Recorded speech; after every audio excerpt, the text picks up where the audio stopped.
In this video, we're going to be talking about the 5 things that Liverpool need to do in order to beat Chelsea.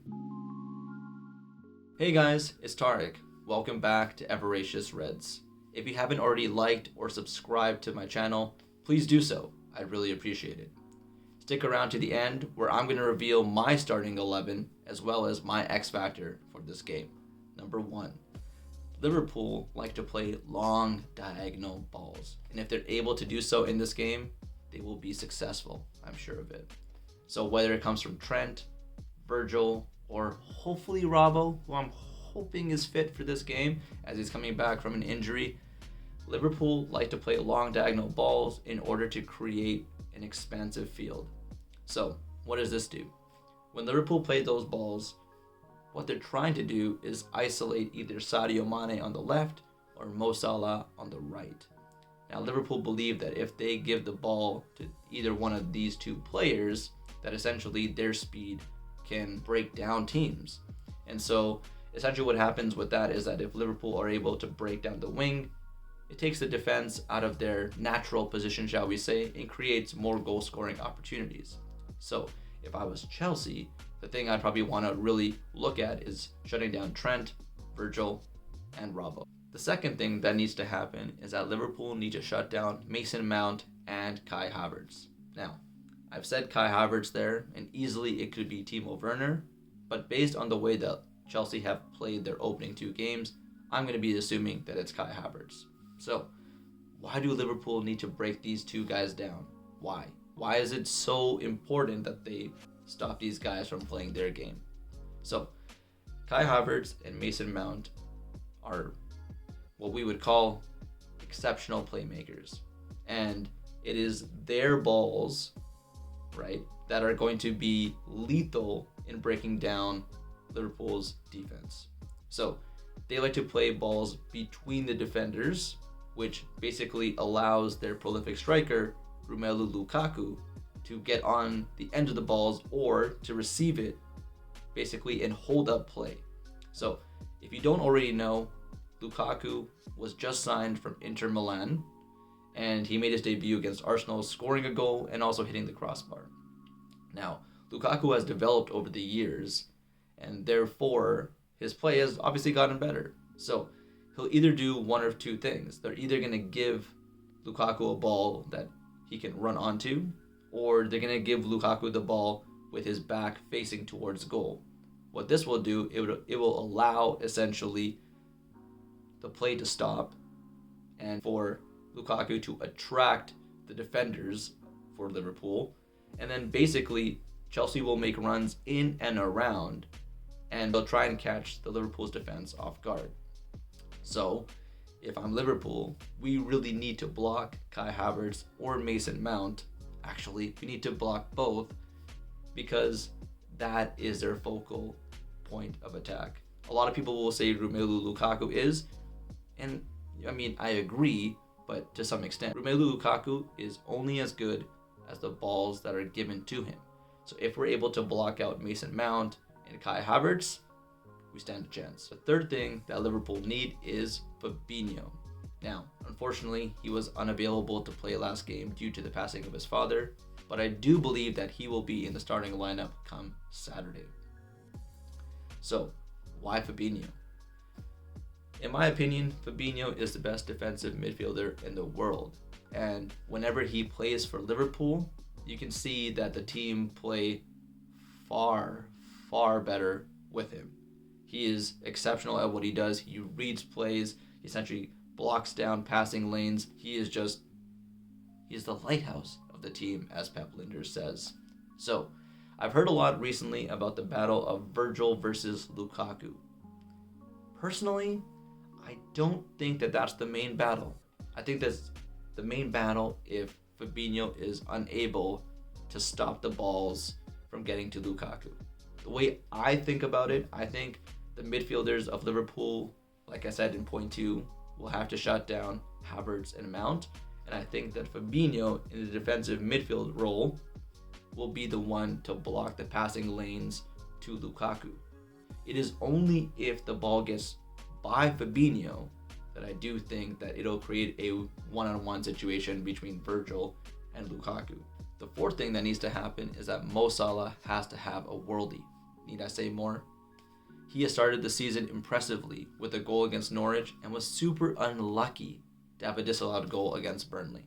But the most important thing is that he has been an attacking threat.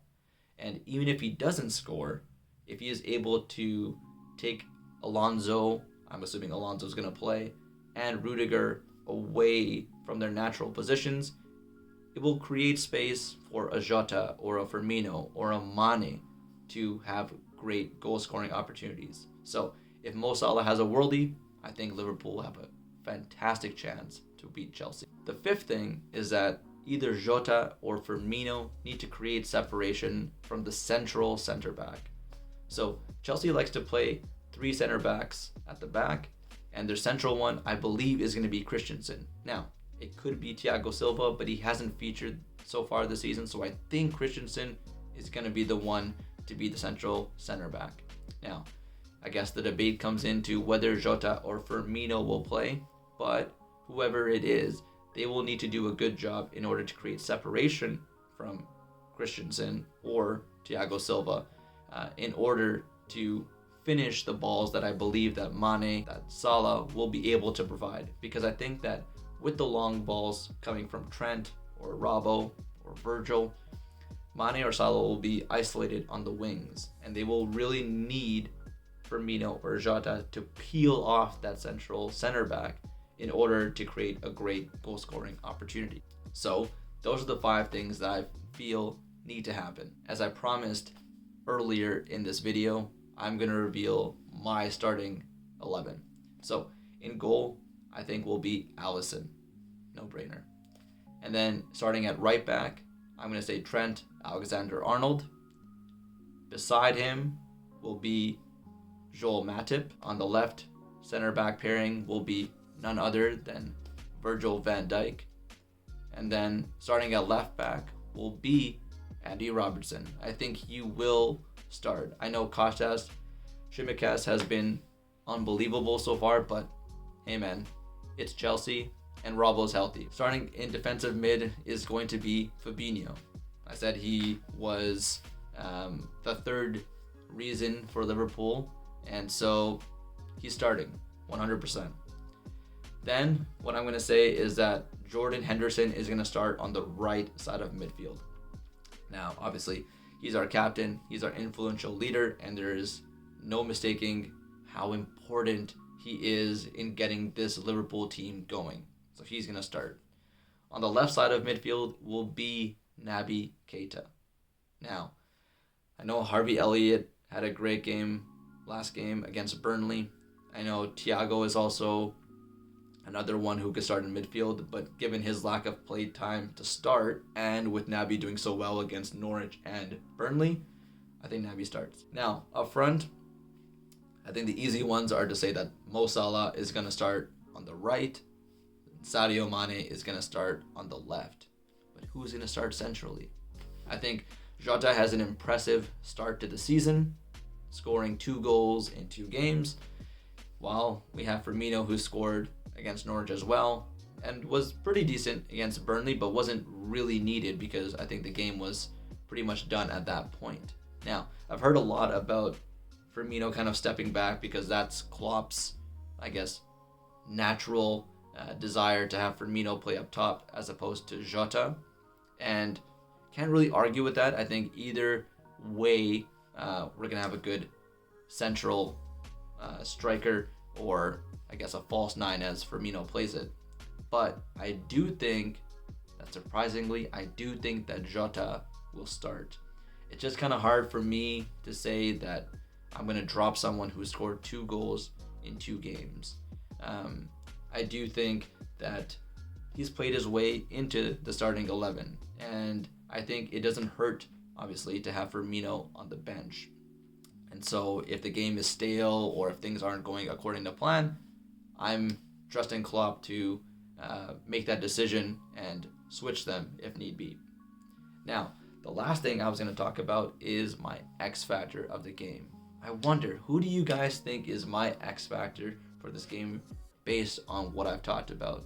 I mean, we've mentioned the whole team pretty much, and how important each of them are. So I wonder, who do you think I'm going to pick?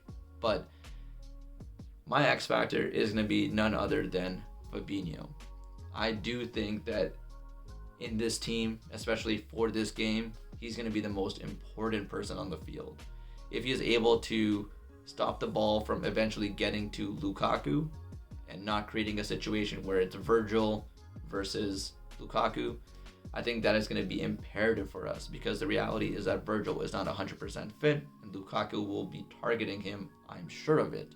So if Fabinho is able to block those balls, that will be obviously number one for us. And then the second thing he does really well is he also distributes the ball really fast. And so he's great at breaking up play, and he's great at starting up play again, but in a fast manner, which Liverpool thrive off. Okay, so guys, I've given you my 5 things that Liverpool need to do to win, the starting 11, and my X Factor. So guys, thank you so much for watching. Please like and subscribe if you haven't already, and I'll be talking to you guys soon.